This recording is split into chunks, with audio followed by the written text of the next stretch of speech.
તો આમ આદમી પાર્ટીમાં સૌથી મોટું ભંગાણ સર્જાયું છે। રાઘવ ચડ્ઢા સહિત 8 સાંસદો ભાજપમાં જોડાઈ રહ્યા છે। રાઘવ ચડ્ઢાએ આમ આદમી પાર્ટી પર જોરદાર પ્રહાર કર્યા અને સાથે સાથે સંદીપ પાઠક, અશોક મિત્તલ, હરભજન સિંહ, સ્વાતિ માલીવાલ આ તમામ ભાજપમાં જોડાવા જઈ રહ્યા છે। સાંસદ રાજેન્દ્ર ગુપ્તા પણ ભાજપમાં જોડાઈ રહ્યા છે। આમ આદમી પાર્ટી સૌથી વધુ ભ્રષ્ટ પાર્ટી છે એવી વાત પણ રાઘવ ચડ્ઢાએ કરી। રાઘવ ચડ્ઢાએ કહ્યું કે આમ આદમી પાર્ટીના 8 સાંસદ અમારી વિચારધારા સાથે।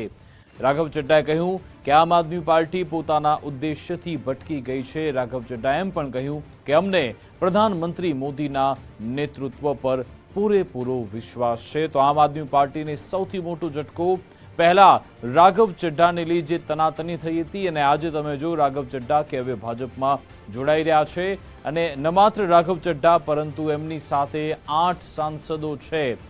રાઘવ ચડ્ઢાનું કહેવું છે 8 સાંસદો અમારી વિચારધારા સાથે। હરભજન સિંહ, રાજેન્દ્ર ગુપ્તા, સ્વાતિ માલીવાલા તમામ ભાજપમાં જોડાઈ રહ્યા છે।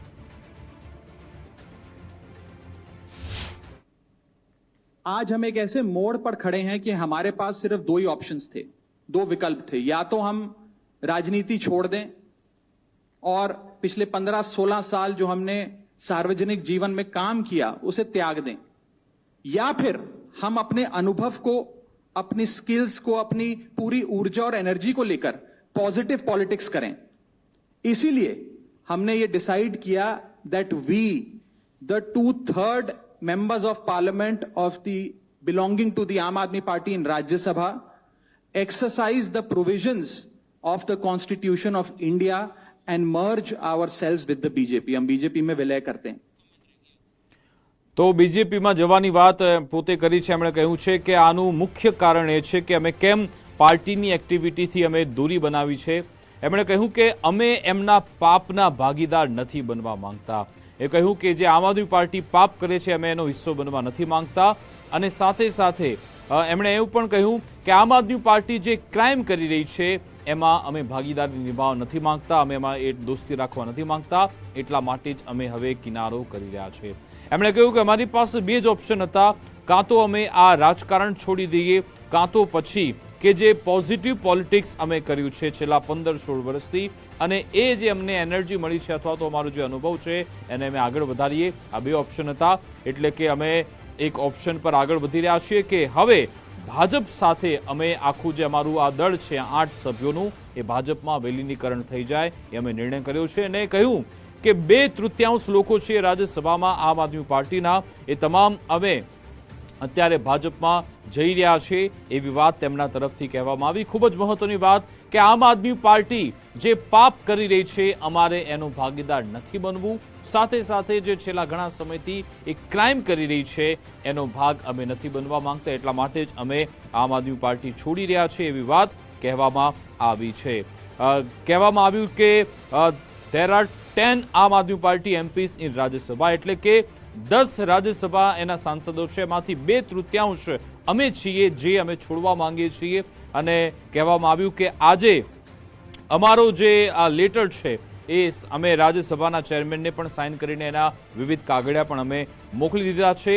સાથે સાથે હરભજન સિંહ, રાજેન્દ્ર ગુપ્તા, વિક્રમ સૈની, સ્વાતિ માલીવાલ આ તમામ એ નામ છે કે જે હવે બીજેપી સાથે જોડાઈ રહ્યા છે એવી વાત તેમના તરફથી કહેવામાં આવી છે।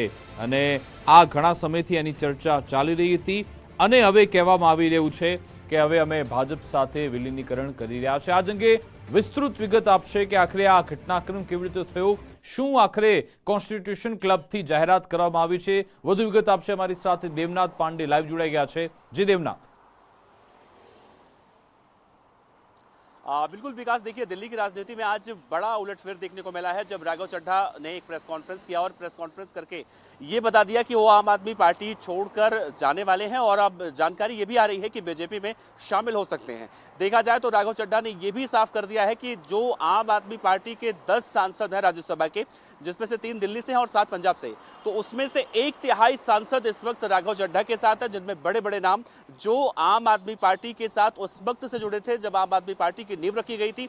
अरविंद केजरीवाल जब अन्ना हजारे के आंदोलन के बाद से उन्होंने आम आदमी पार्टी बनाई थी। राघव चड्ढा जब आज प्रेस कॉन्फ्रेंस कर रहे थे तो कहीं ना कहीं उन्होंने ये कहा कि आज बहुत भारी मन से इस पार्टी को अलविदा कहना पड़ रहा है, क्योंकि एक गलत पार्टी में सही आदमी है। यानी एक तरफ वो कहीं ना कहीं दुख व्यक्त कर रहे हैं और दूसरी तरफ चुटीले अंदाज में आम आदमी पार्टी की खिंचाई भी कर रहे हैं। इससे साफ हो चुका है कि अब बहुत जल्दी ही राघव चड्ढा कुछ बड़ा बीजेपी में भी कर सकते हैं, इस बात की भी संभावना जताई जा रही है।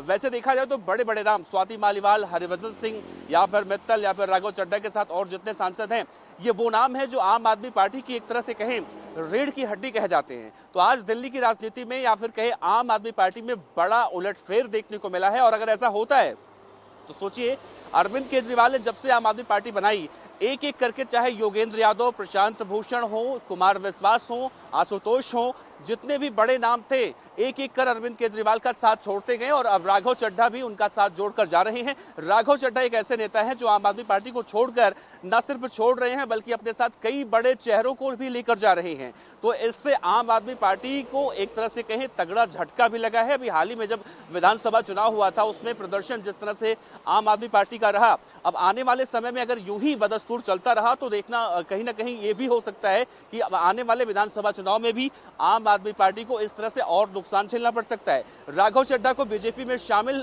करने के बाद बीजेपी उन्हें क्या दिल्ली की जिम्मेदारी दे सकती है, पंजाब की जिम्मेदारी दे सकती है, ये सब खैर आने वाले समय में देखने को मिलेगा। लेकिन इस पूरे घटनाक्रम के बाद अभी तक देखा जाए तो आम आदमी पार्टी की तरफ से कोई रिएक्शन फिलहाल नहीं आया है। लेकिन इसकी जो है शुरुआत उस वक्त हो गई थी जब राघव चड्ढा को राज्यसभा में उपनेता के पद से हटाया गया था। तो अभी इस बात का अंदेशा जताया जा रहा था कि आम आदमी पार्टी राघव चड्ढा छोड़कर बीजेपी में शामिल हो सकते हैं, क्योंकि उसके बाद से वो लगातार प्रधानमंत्री नरेंद्र मोदी के समर्थन में भी ट्वीट कर रहे थे और जो पुराने ट्वीट थे जिसमें उन्होंने प्रधानमंत्री नरेंद्र मोदी के खिलाफ या बीजेपी सरकार के खिलाफ तमाम ट्वीट किए थे, उन्होंने कहीं ना कहीं उसे हटाया था। तो इस बात की सुगबुगाहट विकास थी। जी બિલકુલ બિલકુલ આભાર દેવના, તમામ જાણકારી આપવા બદલ। અને મોટા સમાચાર એ છે કે આ તમામે તમામ સાંસદ તો રહેશે અને એનડીએને મજબૂત કરશે, કારણ કે જે એન્ટી ડિફેક્શન લો છે, સંવિધાનનો અનુસૂચિત 10 કહેવામાં આવે છે કે જ્યારે 2/3 લોકો એક સાથે જાય તો એમને એ કાયદો લાગુ નથી પડતો, એટલે એમનું એ પદ પણ રહેશે